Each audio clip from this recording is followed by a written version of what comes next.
La soledad me abraza, no me puedo soltar. Mi voz se cae a pedazos, nadie puede escuchar. El tiempo hiere y duele, no me deja sanar. Me hundo en el eco de la realidad.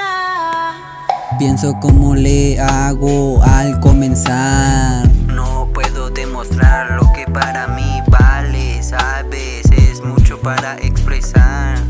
Sin pedir nada a cambio, haciendo el cambio, escucho al sabio en esta soledad, pensando demasiado. Un poco de mi vida he desperdiciado, ya he soltado mucho.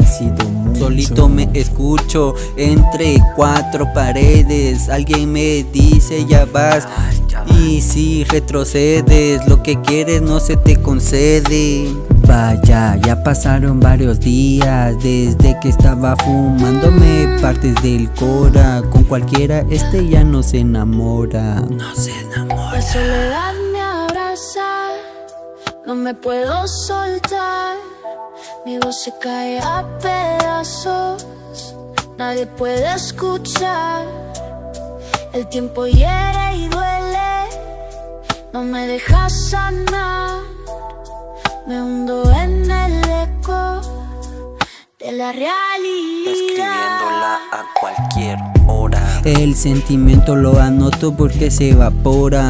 Lo plasmo en esta rola, ya que no sé qué pasará conmigo. Había olvidado que era pasar el frío, ya que no estoy contigo. Así claro lo digo, declaro que seguiré en el camino con todo. Padela, aunque el tiempo vuela, este beat me consuela, aunque lo que esté pasando duela. Y ni así la quiero cambiar, ya que de lejos veo algo especial que será existencial. Para no hacerme bolas, prefiero andar a solas que andar en conjunto. Con el poema no tengo problema, hasta lo junto es algo espacial. Sentimientos, pensamientos que suelen pasar al azar, tratando de sanar.